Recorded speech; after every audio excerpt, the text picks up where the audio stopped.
Bismillahirrahmanirrahim. Assalamualaikum warahmatullahi wabarakatuh.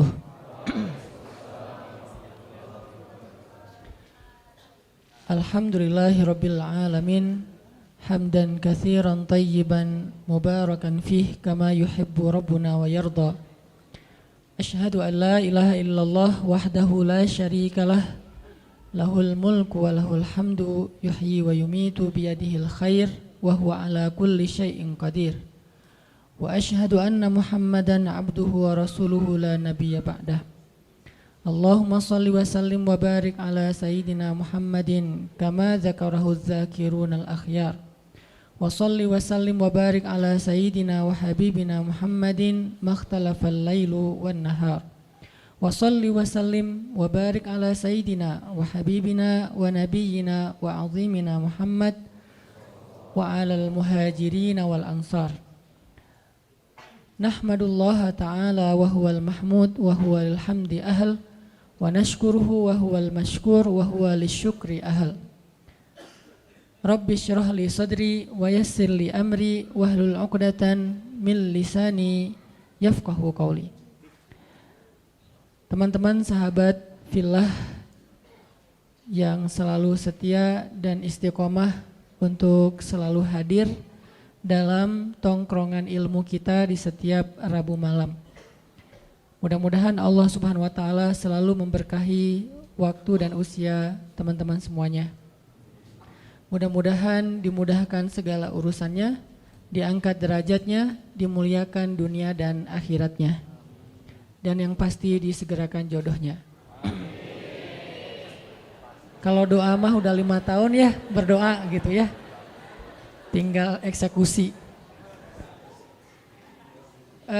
Teman-teman semuanya, pada malam ini kita insya Allah akan membahas satu tema yang menurut saya ini penting sekali. Tema ini terkait nanti dengan banyak realitas dalam kehidupan kita, baik secara pribadi maupun secara masyarakat ataupun berbangsa. Mudah-mudahan dengan tema ini kita punya bahan berpikir, kita punya wawasan yang diambil dari referensi yang maha benar yaitu Al-Quran, dari referensi yang selalu benar yaitu Al-Hadis, agar wawasan ini bisa menjadi bahan berpikir.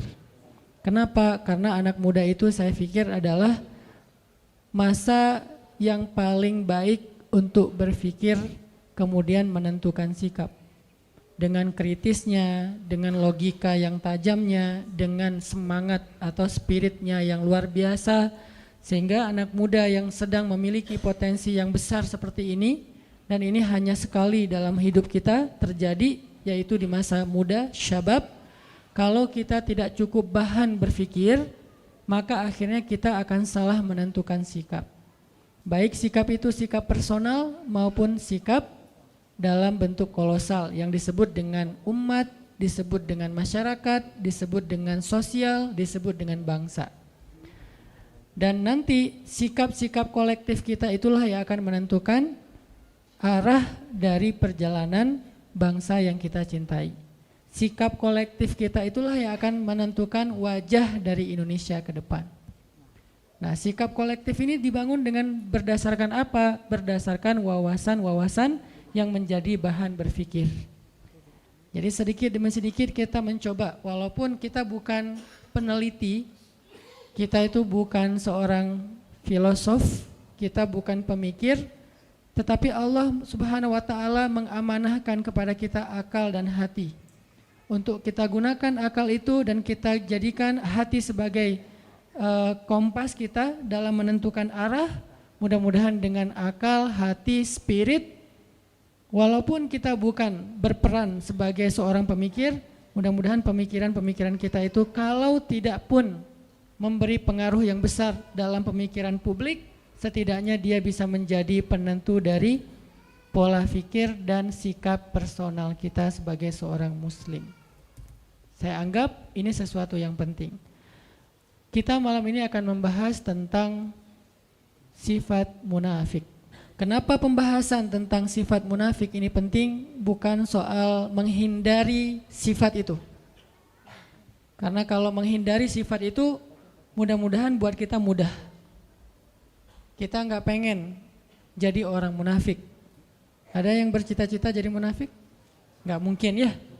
Bercita-cita jadi orang yang kufur kepada Allah juga lebih na'udzubillah min dzalik.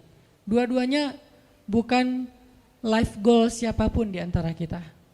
Jadi tujuan kita membahas tentang sifat munafik bukan untuk sekedar terhindar dari sifat-sifat itu. Saya yakin di sini insya Allah nggak ada yang di dalam hatinya ada nifak, ada kemunafikan.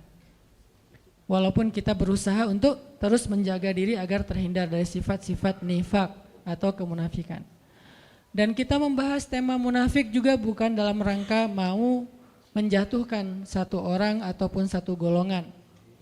Tetapi kita membahas sifat munafik yang lebih pentingnya adalah agar kita bisa menentukan sikap. Kita bisa menentukan sikap pribadi kita, siapa yang harus kita bela dan siapa yang harus kita hindari. Karena itu penting dalam kehidupan kita pribadi dan kehidupan kita berbangsa. Siapa yang kita harus bela dan siapa yang harus kita tinggalkan. Ini dalam kaidah syariah disebut dengan al-wala dan al-bara. Pernah dengar istilah itu? Wala dan bara. Wala dan bara dalam Islam itu termasuk pembahasan prinsip. Bukan masalah-masalah furu'iyah. Furu'iyah itu masalah tambahan dalam agama. Sehingga kalau dia pun berbeda satu dengan yang lain tidak terlalu fundamental hasilnya. Tidak membuat seseorang menjadi kafir, tidak menjadikan seseorang langsung dijudge ahli neraka, tidak menjadikan seseorang langsung dijudge sebagai orang yang sesat. Kenapa? Hanya masalah furu', masalah tambahan dalam urusan syariah. Misalnya masalah ibadah sunnah, masalah-masalah yang sering diperdebatkan oleh ulama dalam khilafiyah mazhab. Itu namanya furu'. Jadi kalau ulama berbeda pendapat, biasanya itu furu'. Karena ulama tidak berbeda pendapat dalam urusan yang prinsip dalam agama. Mereka tidak berbeda pendapat. Rata-rata kalau kita temukan ada perbedaan pendapat, baik itu fikih ataupun akhlak, maka biasanya itu adalah ciri-ciri permasalahan itu termasuk permasalahan furu'iyah, tambahan, cabang, bukan akarnya tapi cabangnya. Kalau dalam masalah usul, usul itu bahasa Arab yang jadi bahasa Indonesia, usul. Usul itu asal, asal itu bahasa Indonesia juga asli. Karena dulu saya ngajar bahasa Arab dan saya ketika ngajar bahasa Arab bukan ngajar grammar, tapi mencoba untuk ngajarin vocab Arab yang banyak hubungannya dengan bahasa kita, biar nggak terlalu susah menghafal. Ternyata 90% dari bahasa Indonesia itu memang diserap dari bahasa Arab. Dan itu kenyataan yang nggak bisa kita pungkiri bahwa dalam pembentukan bahasa nasional kita itu ada banyak sumbangsih para ulama karena dia terserap dari bahasa Arab. Jadi asalnya asal atau asal, asli, asli, usul, usul ya. Semuanya bahasa Indonesia yang diambil dari bahasa Arab. Jadi asalnya sesuatu itu namanya akar. Furu, cabangnya sesuatu yang tumbuh dari akar. Nah biasanya ulama kalau berbeda pendapat dalam sesuatu pasti itu furu'iyah. Sehingga kalau kita mendengar ada pendapat yang satu mengatakan A, yang satu mengatakan B, berarti itu masalah furu'iyah. Dan kita nggak perlu ribut dalam masalah itu. Kalau masih ada yang ribut dalam masalah furu'iyah, maka dia terjebak ke dalam sebuah sikap agama yang dikenal dengan istilah takalluf.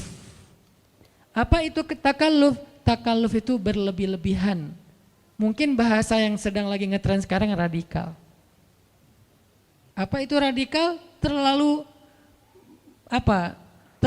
membesar-besarkan sesuatu yang sebetulnya kecil. Itu makna radikal dalam konteks agama kita, yaitu takalluf, melebih-lebihkan. Sesuatu yang masih bisa ditolerir tapi dibahas setiap hari. Seolah-olah itu menjadi prinsip agama. Seolah-olah yang melanggar itu langsung masuk neraka besoknya. Seolah-olah dia itu di neraka yang paling dalam. Seolah-olah dia yang paling celaka di muka bumi. Nah ini namanya takalluf. Nah, ini radikal yang sebenarnya. Terlalu takalluf dalam urusan furu. dalam urusan mazhab.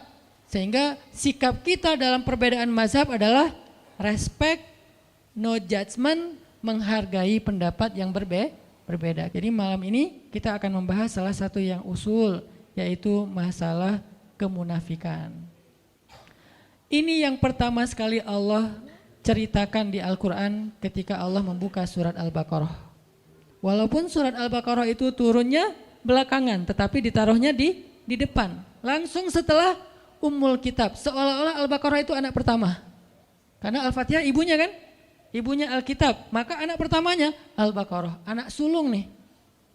Dan yang paling panjang di Al-Quran.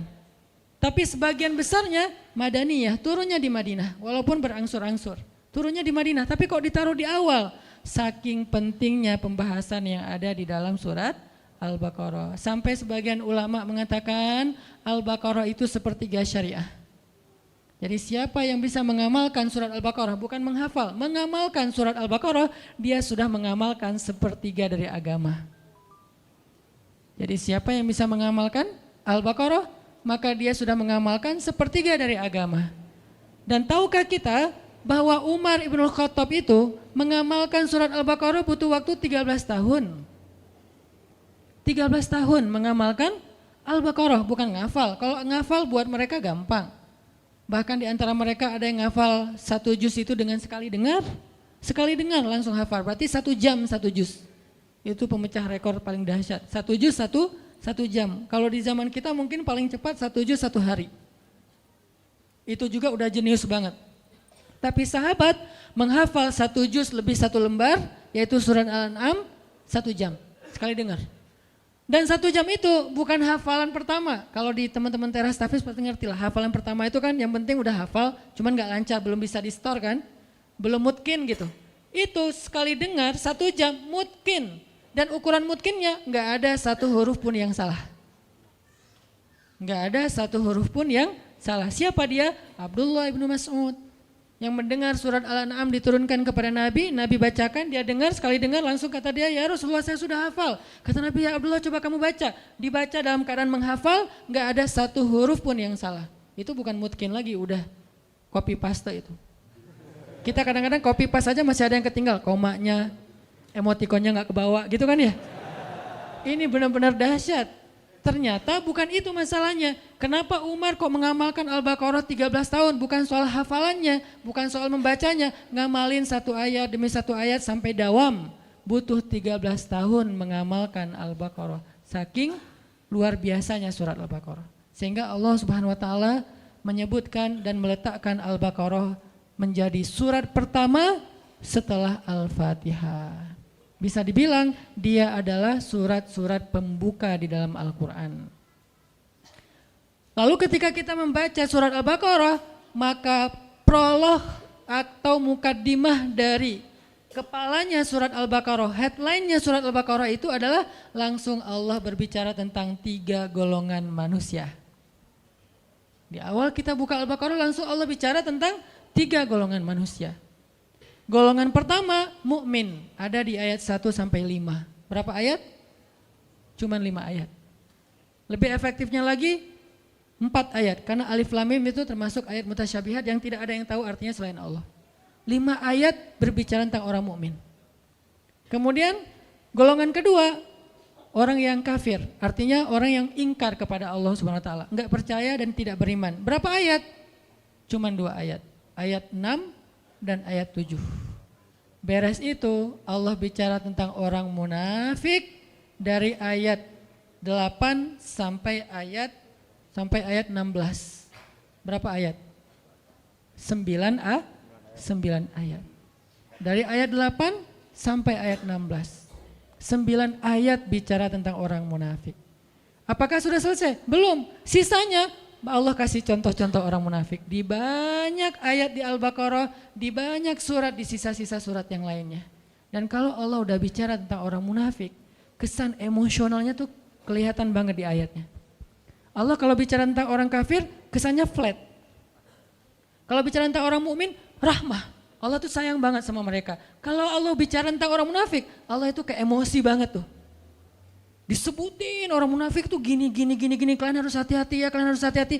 Jadi Allah itu kayak khawatir banget kita terhadap perangai dan kejahatan orang munafik.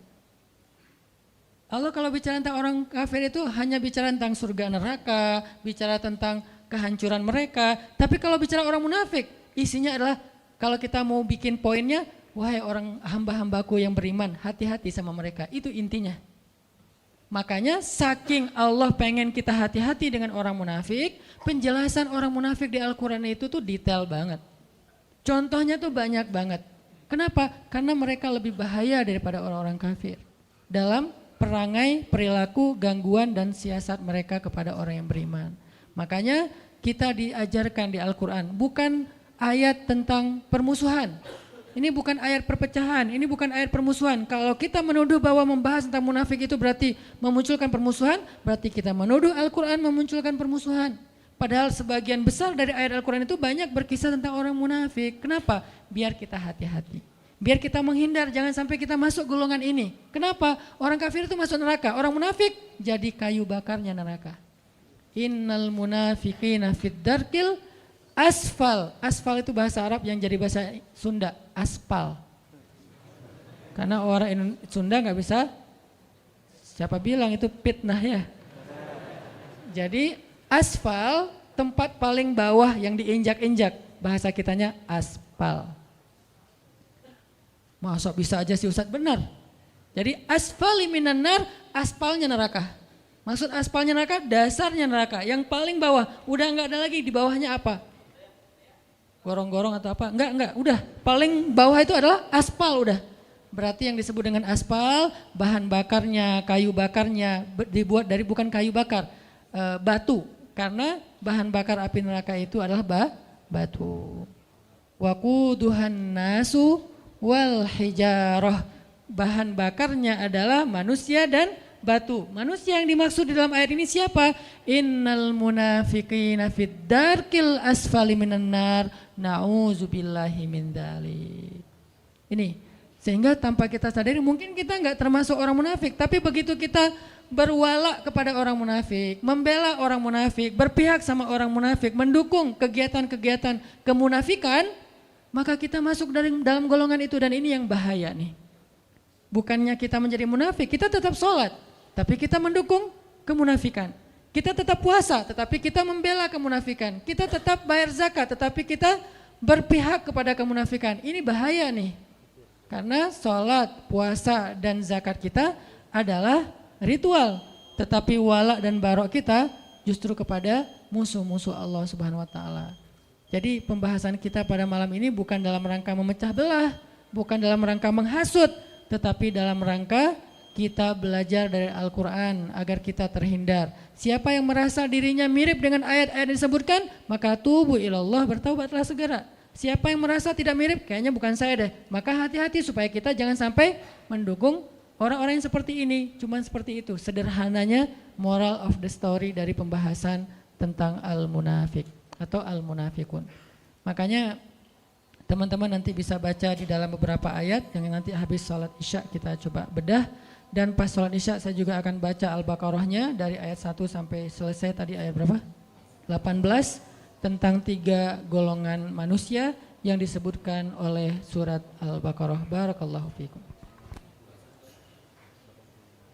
Teman-teman semuanya yang dirahmati Allah Subhanahu wa Ta'ala, kita lanjutkan pembahasan kita tentang al-wala dan al-bara'.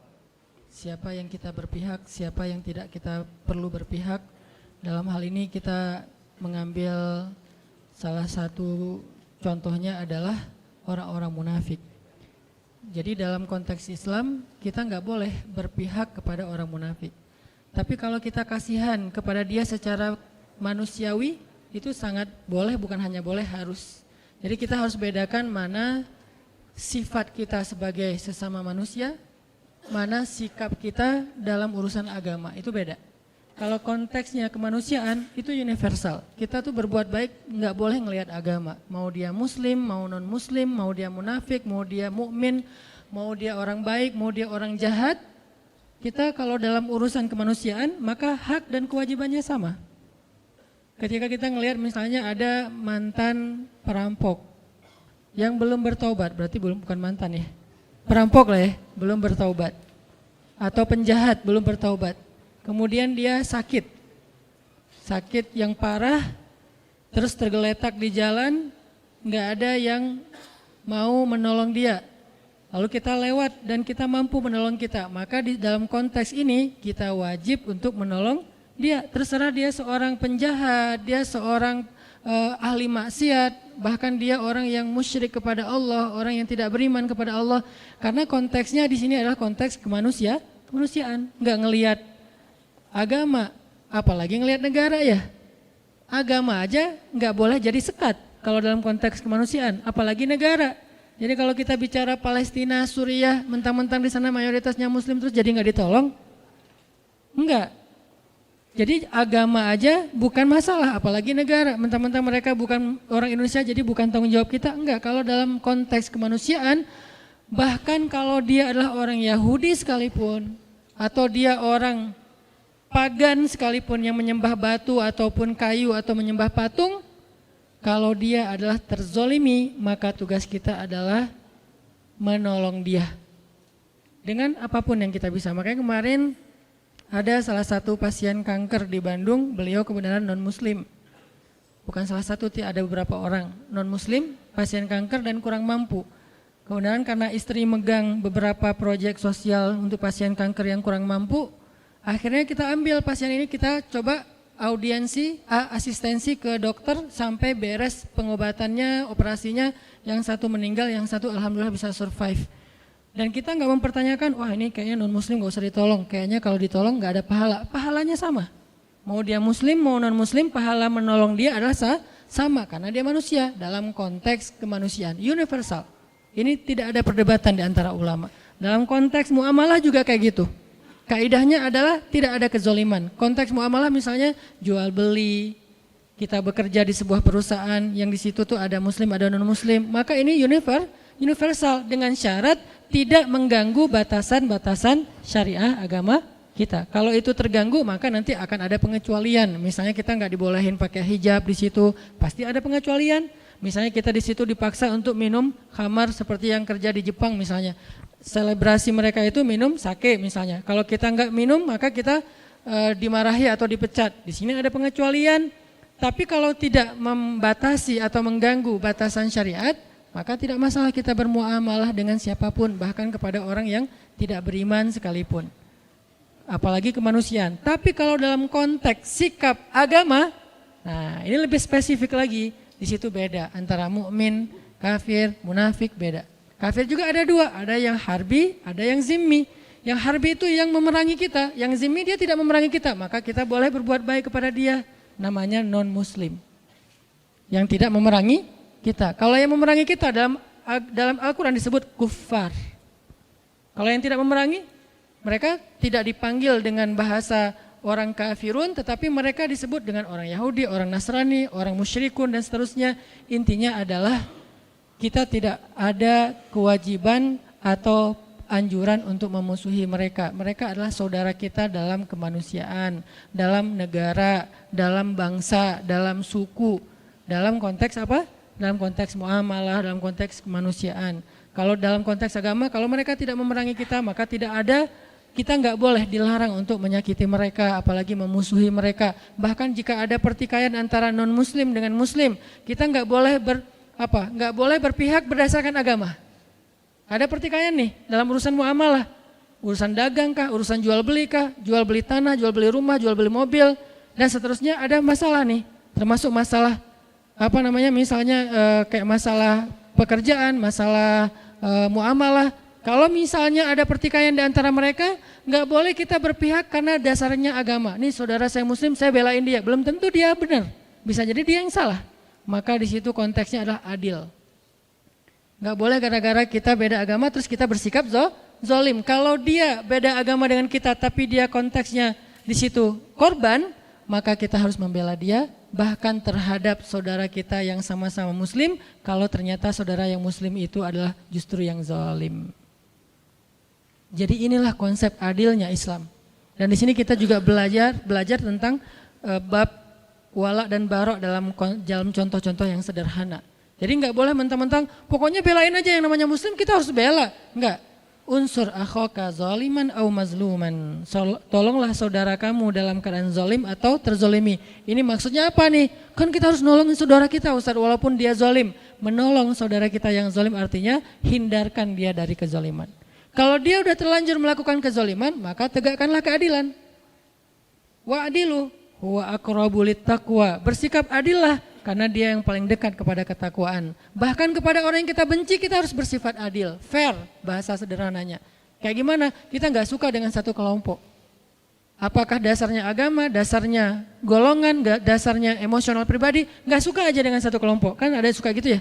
Satu grup WhatsApp nggak suka kepada grup WhatsApp yang lain. Namanya grup sebelah. Terus gara-gara kita nggak suka, kita bersikap nggak fair, ini bukan sifat muslim. Kenapa Allah berfirman, wala yajrimannakum syana'anu qaumin ala alla ta'dilu, i'dilu huwa aqrabu littaqwa. Janganlah kebencian kalian kepada satu grup WhatsApp. Ini terjemahan apa? Ini contohnya. Janganlah kebencian kalian kepada satu kelompok, satu golongan, satu grup membuat kalian bersikap tidak adil kepada mereka.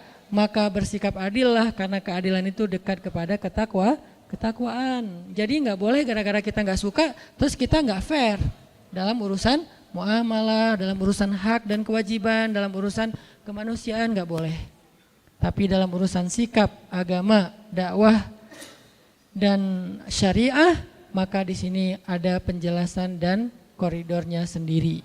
Yang akan kita bahas hari ini adalah sikap kita yang berkaitan dengan pembelaan kita terhadap agama, menegakkan agama Allah Subhanahu wa taala. Dan hal yang perlu kita pahami yang akhir-akhir ini mulai agak dikhawatirkan, ditakut-takuti sehingga kita jadi resah. Menegakkan agama itu bukan berarti meruntuhkan negara. Sejak kapan agama dan negara itu kontradiktif? Sejak kapan? Gara-gara kita menegakkan agama lantas meruntuhkan negara? Nggak mungkin. Kalau dia meruntuhkan negara berarti dia meruntuhkan agama. Itu satu paket. Kalau dia meruntuhkan negara, memecah belah negara berarti dia memecah belah umat, memecah belah agama, meruntuhkan agama. Sama itu.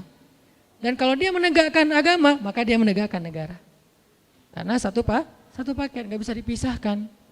Siapa yang berbuat rusak di muka bumi, maka dia telah melanggar ayat Allah Subhanahu wa taala, yufsiduna fil ard. Mereka merusak di muka bumi, walakin la yash'urun. Cuman mereka nggak ngerasa.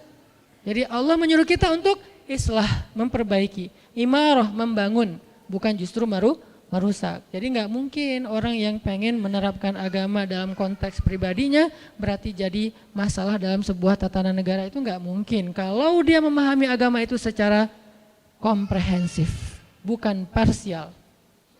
Tapi kalau dia memahami agama secara parsial, mungkin aja. Maka solusinya adalah apa? Pelajari agama secara lebih dalam, bukan dihindarkan dari belajar agama ya. Kalau kita dilarang untuk belajar agama, berarti kita dibiarkan untuk awam tentang kebenaran. Ketika kita nggak ngerti tentang konsep kebenaran, maka kita akan bisa saja menjadi masalah dalam sebuah lingkungan, masyarakat dan bangsa. Justru kita nggak mau itu terjadi. Belajarlah agama supaya punya konsep kebenaran. Dan konsep kebenaran agama, apalagi Islam, adalah konsep yang sangat rahmatan lil alamin. Lalu apa yang membuat orang takut belajar Islam? Kalau setelah belajar Islam dia menjadi rahmah bagi alam semesta. Sekarang kita buat program dakwah lingkungan, yaitu dengan less waste.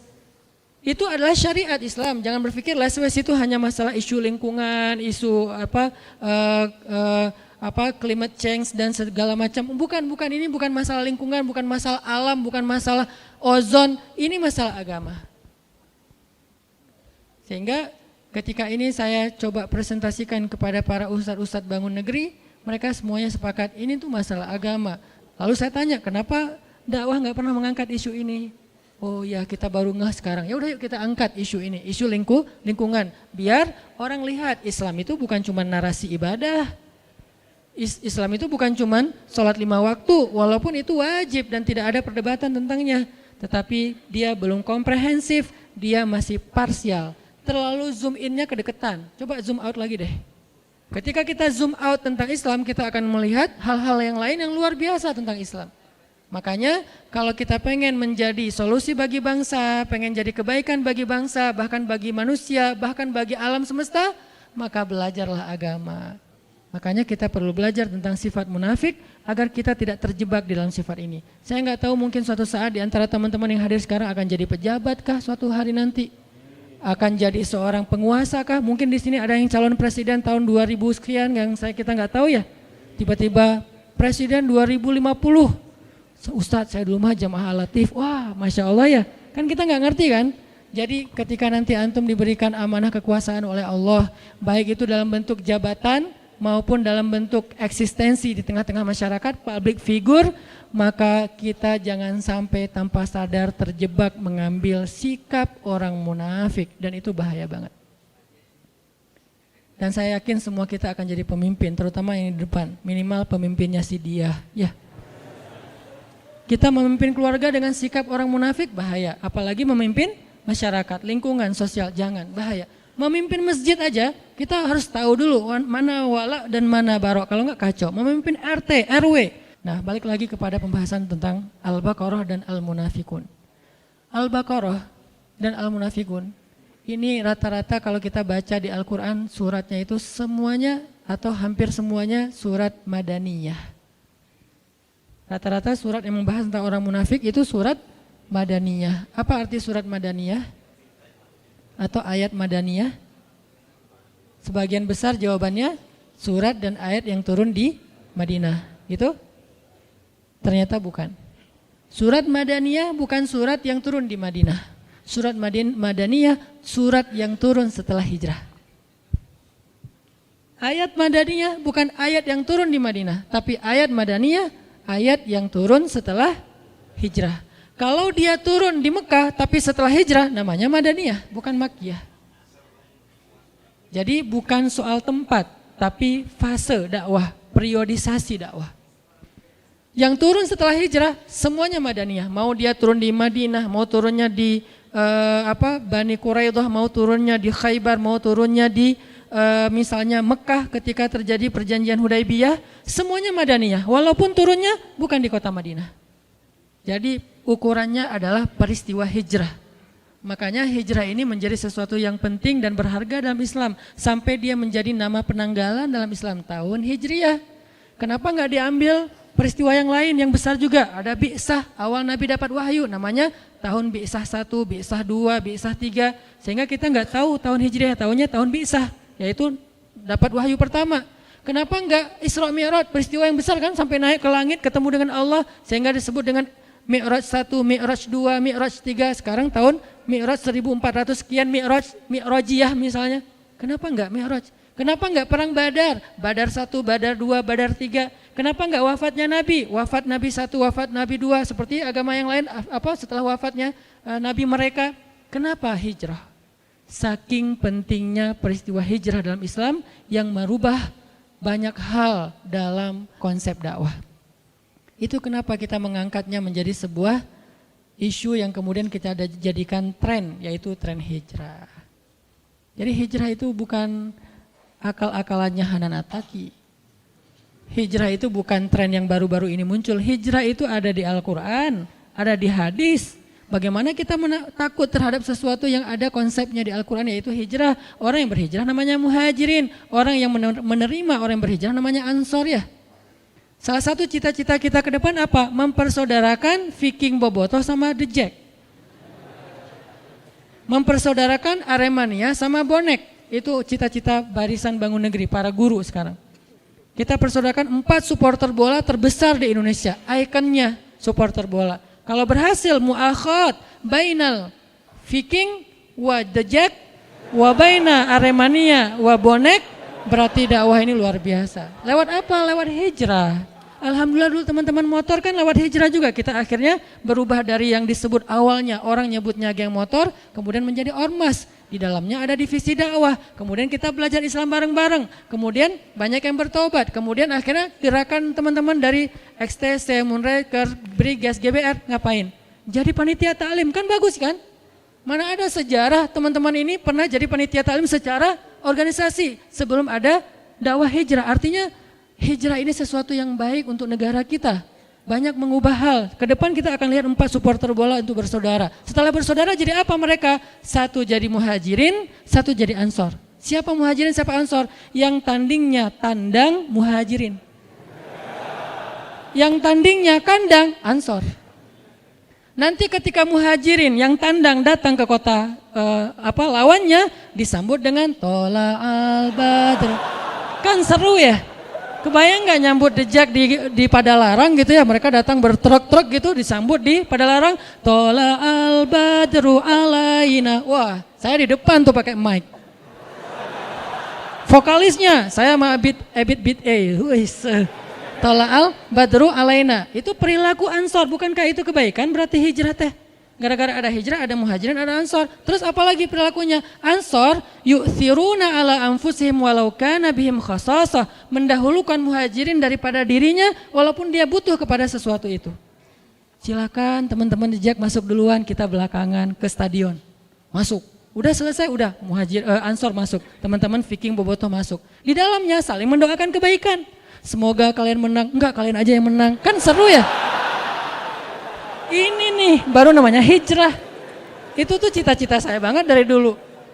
Pelan-pelan saya membangun network, membangun basis sosial, membangun bergaining supaya punya agreement yang cocok dengan level-level tertentu. Pelan-pelan sekarang masuk. Alhamdulillah teman-teman di Jakarta mulai dekat dengan Bung Ferry. Di kita di sini ada Mang Yana.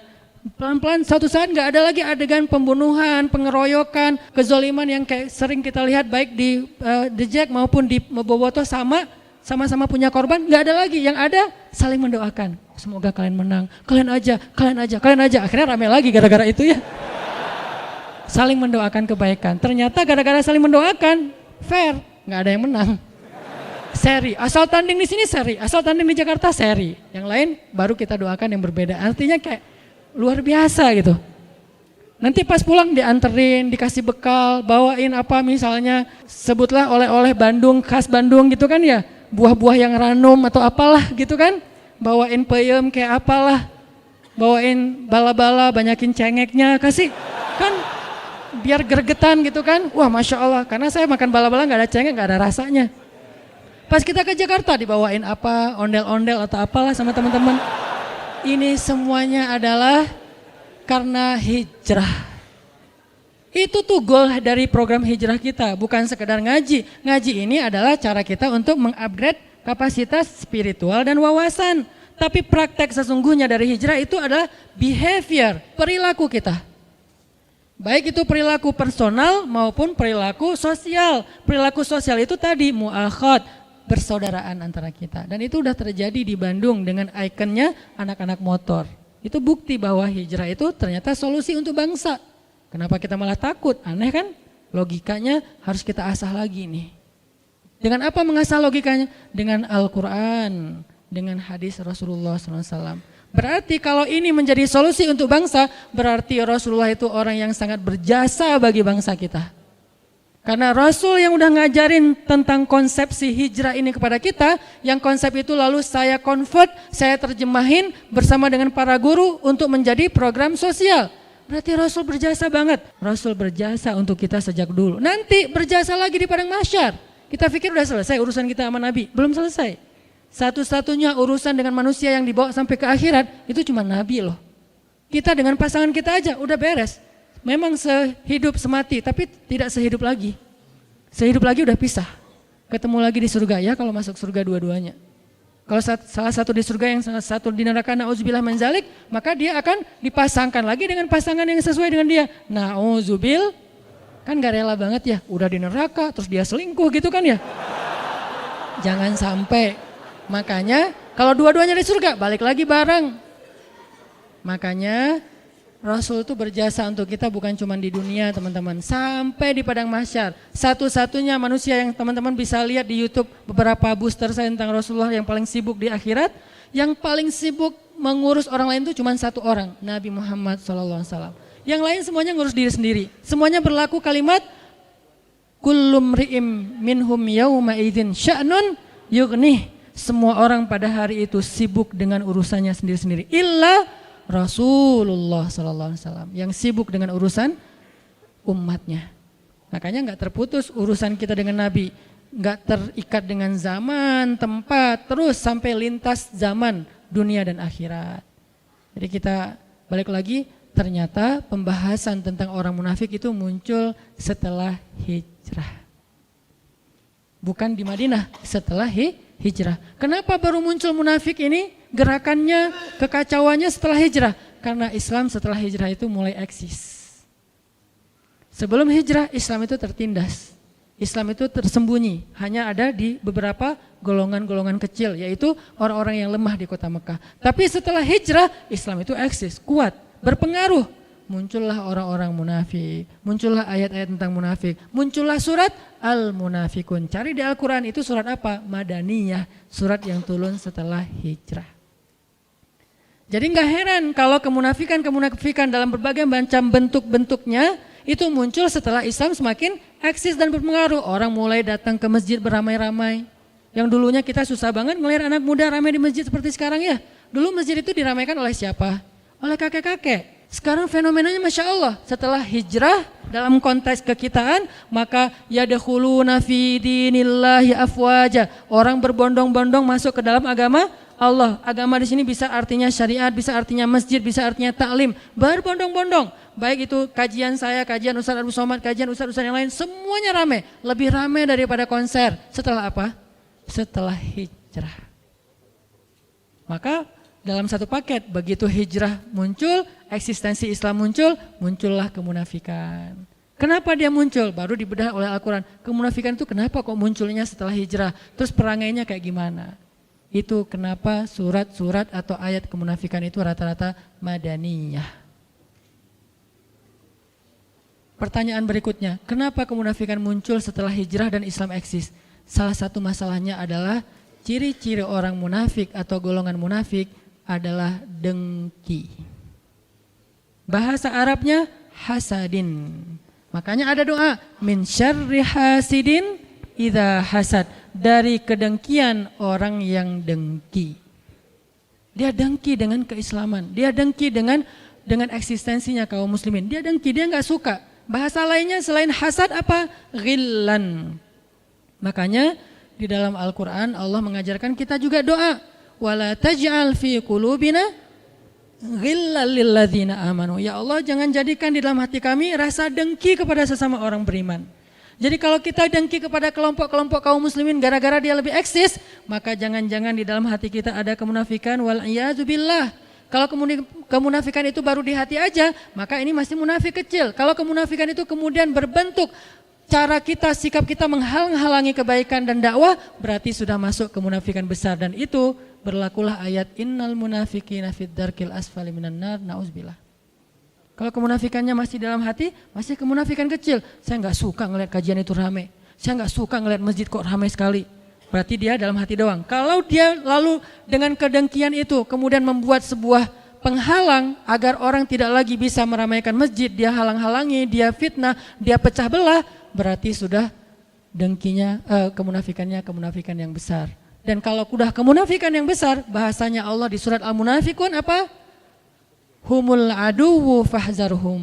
Mereka itu musuh dan hati-hatilah kalian terhadap mereka. Sekarang kita tinggal ngelihat diri kita masing-masing. Apakah kita dengki terhadap kelompok sesama kaum muslimin? Taklimnya rame, taklim yang di sana rame, kajian yang di sana rame, festival yang itu kok rame banget, berbondong-bondong orang datang. Ada 1, 2, dan 3 sekarang ya. Masjid di sana kok ramai dengan anak muda, masjid di sana ramai dengan ibu-ibu taklim, yang di sana ramai dengan bapak-bapak atau kakek-kakek. Masing-masing punya segmentasi yang berbeda-beda ya. Kajiannya berbeda-beda juga. Masjid di sana tuh kajiannya rutin, masjid di sana tuh hari Ahad, namanya jihad, pengajian hari Ahad, bebas. Kalau kita dengki ngelihat masjid ramai, berarti dalam diri kita udah ada ayatul munafik. Salah satu ciri kemunafikan, hati-hati. Kalau kita nggak suka ngelihat masjid ramai. Tapi kalau kita melihat bukan ke masjid ramainya, lebih ke urusan teknis, maka cari solusi, jangan dihalangi. Cara solusinya gimana? Ya udah batasi pesertanya, jangan rame-rame. Karena kenapa? Karena nggak memadai misalnya tempatnya. Atau carikan, yuk kita sama-sama dukung. Karena masjidnya udah rame, parkir nggak ada. Ya udah, siapa yang mau meminjamkan lapangannya untuk parkir? Nanti berlaku di situ ayat wa ta'awanu 'alal birri wat taqwa, saling menolong dalam kebaikan dan ketakwaan. Itu lebih bagus lagi. In tansurullaha yansurkum, kalau kamu tolong agama Allah, Allah tolong kamu. Tijarah dengan Allah, dengan hartanya dan dirinya. Itu yang harusnya kita lakukan. Ngelihat masjid rame. Al-Latif sekarang rame nih. Aduh, membludak, parkir susah. Akhirnya jamaah kadang-kadang mikir untuk, kajiannya di Al-Latif ya. Aduh, pasti parkirnya susah, gak jadi datang deh. Sehingga yang datangnya setengah dari biasanya. Kalau di TSB datang karena parkirnya luas, tempatnya luas. Nah, kita carikan solusi. Kan gak mungkin setiap hari, setiap minggu juga di TSB karena mereka juga punya jadwal. Oh ya udah, saya punya lapangan. Di mana misalnya? Di Cihanjuang. Gak mungkin juga sih, kejauhan gitu. Saya punya lapangan daerah-daerah sini nih, daerah Cihapit. Pakai aja. Gak usah wakaf, tapi pinjam. Karena kalau wakaf mungkin agak berat, kita masih butuh ya. Pinjamin aja lapangan. Berarti kita mendukung agama Allah dan senang kalau masjid rame. Kita sumbang apa yang kita bisa sumbang? Makanan atau apa aja biar nyaman jamaahnya. Berarti insya Allah di dalam hati kita itu ada iman. Kenapa? Hanya orang yang beriman yang senang melihat masjid itu makmur. Innama ya'muru masajidallah man aman. Sesungguhnya yang memakmurkan masjid Allah dan senang dengan makmurnya masjid, man amana billah, orang yang beriman kepada Allah.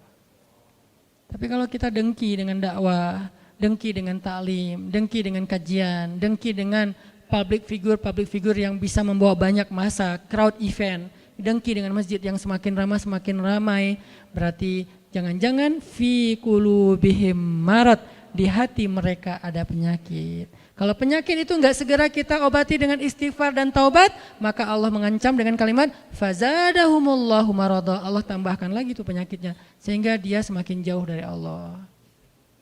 Salah satu ciri kemunafikan dengki, enggak suka. Karena kedengkian itulah mereka suka mencela, suka menghina. Wa idza laqul ladzina amanu qalu amanna wa idza khalau ila syayatinihim qalu inna ma'akum innama nahnu mustahzi'un. Suka membicarakan orang yang beriman di belakang mereka. Suka mencari-cari kekurangan orang yang beriman, mencari-cari kekurangan dakwah, dihalang-halangin, dirintang-rintangin, dicari sesuatu yang bisa menjelek-jelekan mereka. Ini adalah karena kedengkian. Sehingga akhirnya perangai mereka apa? Karena dengki, ya jelek-jelekin. Kita kalau udah benci sama seseorang, dengki kan cari kejelekannya.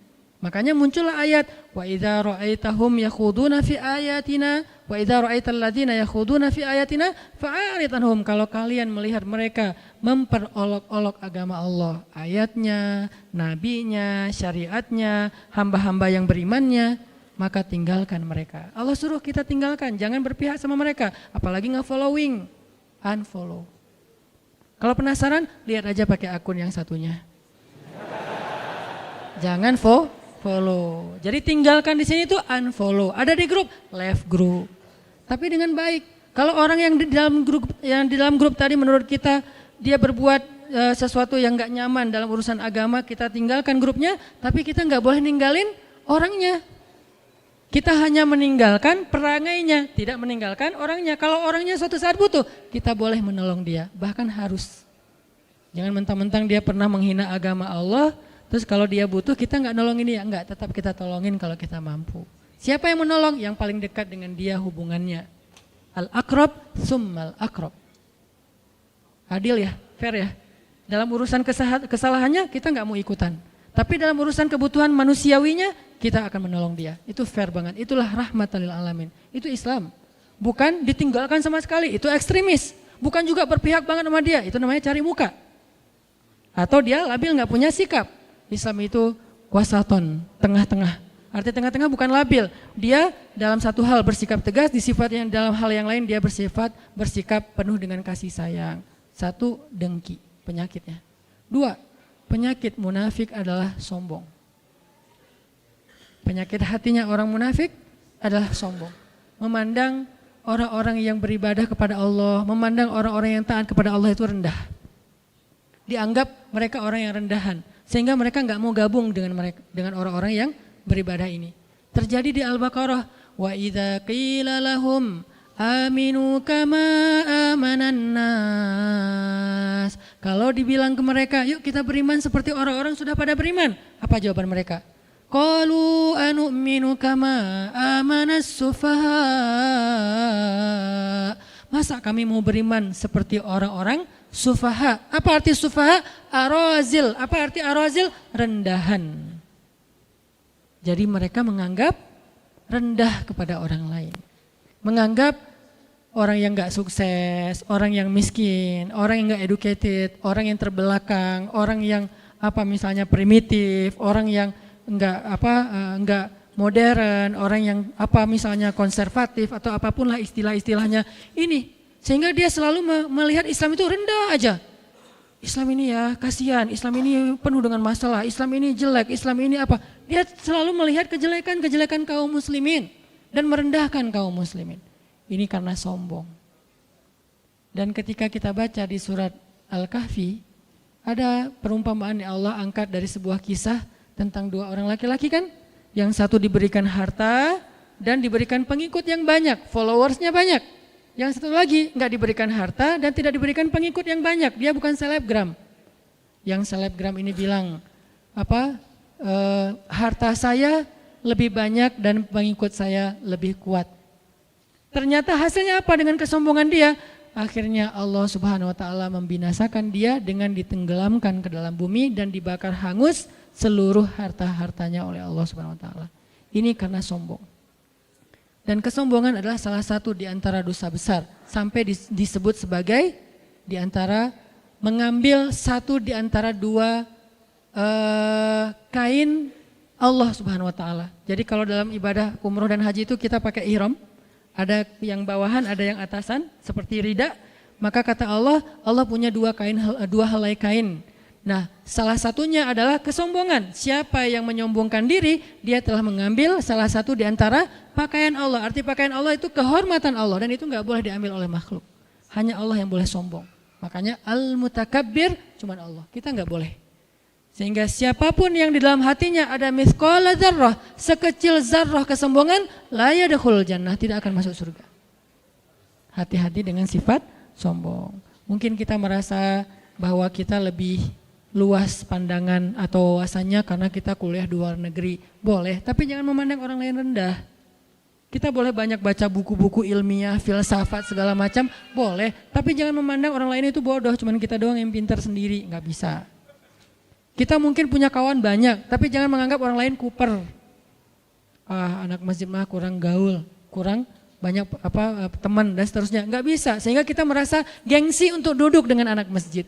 Gengsi untuk duduk di teras masjid, gengsi untuk duduk di dalam masjid, gengsi untuk duduk dalam dakwah. Gak boleh, ini adalah kiber, ini adalah sombong. Dan kesombongan itu salah satu sifat orang munafik. 2. Yang ketiga, di antara ciri-ciri orang munafik yang harus kita hindari adalah mereka suka cari muka. Apa cari muka? Kalau di dalam surat An-Nisa itu disebutkan dengan bahasa mudzabdzabina baina dzalik. La ilaha ula wa la ilaha ula. Dia enggak ke sini, enggak ke sana. Dia tergantung kondisi. Kalau lagi orang Islam kuat, dia tiba-tiba mengaku bahwa dialah yang paling banyak, dia mendukung Islam banget, buat dia Islam itu adalah segalanya, segala macam. Tapi begitu ketemu dengan yang anti-Islam, dia bilang kita ini sama. Nah, ini munafik banget nih. Kan kita nyebutnya hipokrit kan? Karena dia bermuka dua. Sekali kita dia jadi teman kita, sekali jadi musuh kita. Di depan jadi teman, di belakang jadi musuh. Nah, ini kemunafikan. Dan ini kadang-kadang prakteknya bukan hanya dalam urusan agama, termasuk dalam urusan ngegeng ya. Dalam ngegeng di grup, kan dia ada di 2 grup. Kebenaran dia orangnya santuy kan. Jadi nggak pernah left grup. Di grup ini dia ada, di grup sebelah juga ada. Di grup sebelah dia ngomongin grup yang ini, di grup ini dia ngomongin grup yang sebelah. Nah, ini paling bahaya nih. Orang yang kayak gini yang grup harus nge-live-in dia. Jangan dia yang live, karena dia nggak akan pernah live grup. Grup yang harus live dia. Caranya grup live dia, bikin lagi aja grup baru, cuman dia doang yang nggak di-invite. Karena dia adalah racun di dalam tubuh kita yang memecah belah di antara kita. Jadi menghasut di sana, menghasut di sini. Akhirnya namimah. Kalian tahu nggak? Di grup sebelah lagi ngomongin apa? Ngomongin kalian. Aku tuh nggak bohong ya, ini aku capture, aku di forward. Soalnya aku sayang sama kalian, jadi aku ngomongin apa yang mereka omongin tentang kalian. Itu bukan sayang, itu namanya namimah, adu domba. Karena yang benar gimana? Kalau kita pun tahu mereka membicarakan yang di sini, jangan sampai orang ini tahu. Kenapa? Biar nggak rame, kita diamin. cukup sampai di kita aja. Jangan di save chatnya, jangan di capture. Terus gimana kalau perlu del chat? Chatnya kita di delete supaya kita nggak ada kesempatan untuk memberitahu ke sebelah. Terus kalau ditanya, ya di grup sebelah lagi ngomongin kita ya? Enggak kok. Oh, bohong dong kalau gitu Ustadz. Salah satu dusta yang dibolehkan di antara 3 adalah dusta demi mendamaikan di antara 2 orang mukmin yang bertengkar. Tapi niatnya mendamaikan ya, bukan cari keuntungan. Ada 3 kan dusta yang dibolehin. 1, dusta dalam perang. Masa perang kita jujur? Kami itu pasukannya jumlahnya sekian. Strateginya ini. Jadi kalian siap-siap ya, nanti kita ketemu ya. Di mana ketemunya? Sherlock dong. Nah, ini perang atau janjiannya. Dalam perang, kata Nabi, al-harbu khida. Perang itu tipu muslihat. Jadi kalau dalam peperangan orang berbohong, menipu musuh, itu sesuatu yang dibolehkan. Emang harusnya kayak gitu. Masa mau jujur? Saya orangnya nggak bisa bohong. Kalian mau nanya apa? Nggak bisa. Bohong.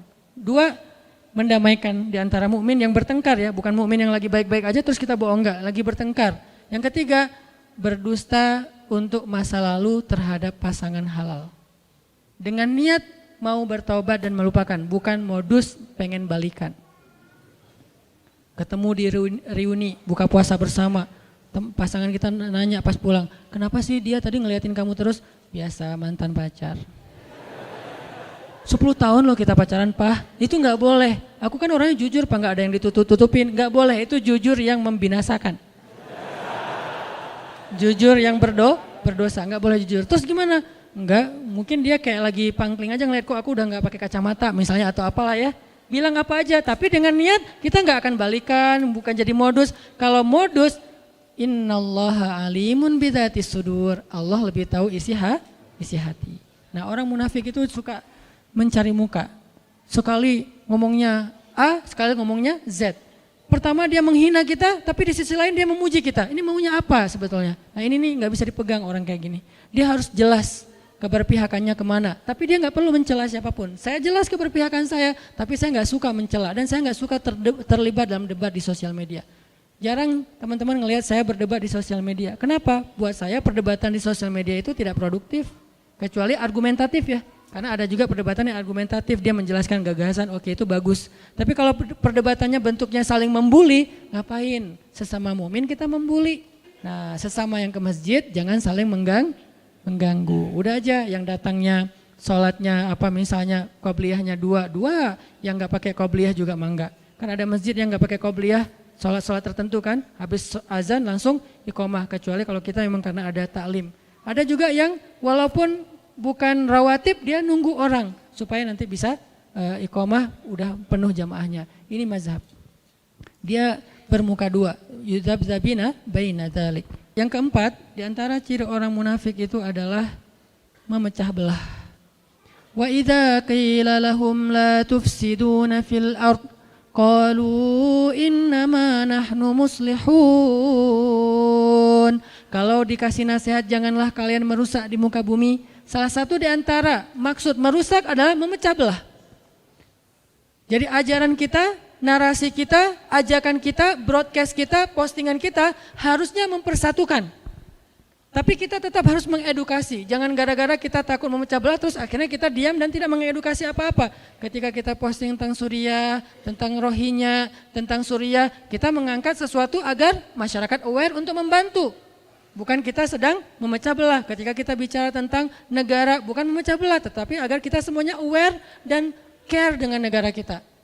Yang membangun negara itu bukan cuma para politikus, kita rakyat juga punya hak membangun negara dengan karya. Makanya kita saling share supaya yuk kita bangun negara bareng-bareng. Dimulai dari mana? Karena kita muslim dari masjid. Tapi jangan sampai kita saling menjelekan dan kemudian akhirnya menjudge orang lain. Yang kelima, orang munafik itu adalah ucapannya manis. Makanya Allah berfirman di surat Al-Munafikun, kalau kalian melihat penampilan mereka, kalian akan kagum. Karena penampilan mereka kayak orang-orang yang berpendidikan, ilmiah banget. Kemudian kalau mereka bicara, kalian akan takjub mendengar ucapan mereka. Ucapannya itu kayak yang benar gitu. Kayak yang benar. Padahal mereka itu berargumen untuk menumpulkan pemahaman orang terhadap agama Allah SWT. Jadi tidak semua orang yang pandai bicara berarti harusnya dia benar. Maka yang menjadi ukuran kebenaran dan yang salah bukan argumentasi seseorang, tetapi apa dasarnya, apa referensinya. Kalau dasar dan referensinya ayat Allah, hadis Rasulullah SAW, maka mudah-mudahan dia adalah orang yang berkata qaulan sadida, ucapan yang jujur, ucapan yang benar. Tapi kalau yang dia bicarakan itu justru bertolak belakang dengan ayat Allah, bertolak belakang kaidahnya, bukan mana ayatnya. Kadang-kadang enggak harus persis ayatnya, tetapi dia tidak bertolak belakang dengan ayat Allah, maka itu benar. Tapi kalau bertolak belakang, Allah mengatakan tutup aurat, dia bilang suruh buka. Allah mengatakan nikahlah, dia bilang jangan nikah. Nah ini bertolak belakang nih. Kalau bertolak belakang, kita jangan lihat argumennya, tapi lihat dalilnya. Bertentangan enggak dengan agama Allah? Bertentangan enggak dengan syariat? Kalau ada orang mengajak, yuk kita nikah segera mungkin, nikah muda, jangan takut nanti Allah yang kasih rezeki, karena saya udah mempraktekkan itu. Saya udah punya pengalaman dan pengalaman itu saya share. Saya menikah nggak punya modal. Menikah nggak punya modal, tapi Allah modalkan, kemudian Allah mudahkan segala urusan. Punya anak awalnya nggak punya modal, makanya bawa ke bidan karena yang paling murah. Akhirnya bidannya lagi sekolah, saya lahirin sendiri. Istri saya ngelahirin, saya yang bidanin maksudnya. Ngebidanin sendiri. Kenapa? Karena nggak sanggup membawa ke rumah sakit. Tapi apakah udah berakhir hidup saya? Enggak. Setelah itu Allah kasih rezeki. Ujian rezeki. Karena kenapa? Fa inna ma'al usri yusra. Sehingga saya mengajak, memotivasi anak muda, yuk nikah. Tujuannya apa? Biar kita tidak terjebak dalam pergaulan bebas, perzinahan yang diawali dengan pacaran, yang diawali lagi dengan pacaran Islami. Ya. Karena semuanya adalah bahasa talbisul iblis, kita tinggalkan pacaran, udah pacarannya habis nikah aja. Itu tuh goals dari saya membawa tema-tema jomblo fisabilillah. Bukan masalah jomblonya sebetulnya, masalah fitnah, masalah menjaga kehormatan, tapi mengajak menikah. Tapi kemudian muncul lagi wacana untuk mempersulit pernikahan. Nah ini juga bahaya nih, makanya kita harus sama-sama meneliti mana yang terbaik untuk bangsa kita, cari solusi. Kalau menurut saya, anak muda itu dikasih beasiswa nikah. Siapa yang menikah, beasiswa mahar. Kemudian bahkan di beberapa negara, di Turki itu, siapa yang menikah dengan perempuan Suriah, itu dibiayai oleh negara. Kenapa? Karena perempuan Suriah itu tidak ada yang merawat. Mereka itu pengungsi, mereka yatim piatu. Jadi siapa yang menikahi perempuan Suriah, maka dibiayai oleh negara. Walaupun nggak harus gitu-gitu amat juga sih. Ntar yang belakang protes, Ustaz emang harus ke Suriah? Nggak juga sih. Ini contoh ya, contoh. Artinya negara terlibat dalam menyelesaikan masalah anak muda. Masalah anak muda itu 3. 1, masalah cinta. Apa solusi negara untuk masalah cinta? Beasiswa menikah.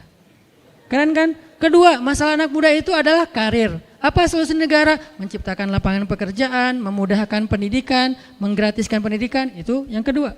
Yang ketiga, masalah anak muda, entertain. Entertain itu tempat ruang mereka untuk kolaborasi, komunikasi, berkreasi, berkarya, termasuk mereka yang senang dengan olahraga, main segala macam. Sediakan ruang-ruang anak muda, youth space gitu ya.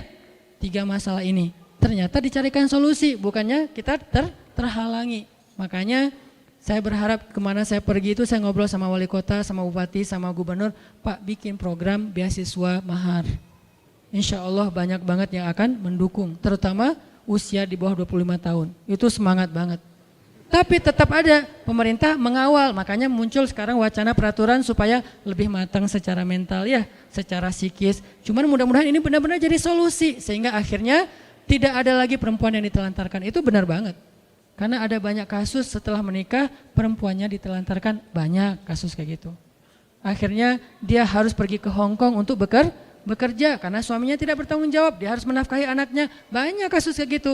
Nah, makanya dicarikan solusi juga. Intinya adalah agama itu solusi bagi umat, solusi bagi bangsa, solusi bagi negara. Sehingga bangsa yang ingin negaranya maju harusnya mudah-mudahan bisa menerapkan Islam secara kafatan. Ada tuh negara yang mayoritasnya Muslim tapi nggak maju-maju karena tidak menerapkan Islam secara kafah, secara komprehensif. Yang diambil dari Islam cuman ritual, ibadah. Padahal Islam itu juga sosial, kemanusiaan, ekonomi, dan seterusnya. Mudah-mudahan dengan pembahasan yang aclok-aclokan ini, kita bisa mengambil sebuah kesimpulan. Tadi yang pertama, saya pengen mengajak kita untuk enggak berdebat lagi soal furu'. saya menghargai teman-teman dari Madinah yang berpendapat masalah tekstual syariah, tapi saya juga berharap teman-teman Madinah hargai lulusan Kairo yang berpendapat kontekstual. Kita punya dua pandangan yang berbeda yang menjadi akar perbedaan pendapat fikih. Rata-rata kayak gitu. Saya, Ustadz Abdul Somad, dan beberapa ustadz yang lulusannya dari Kairo biasanya pendapatnya kontekstual.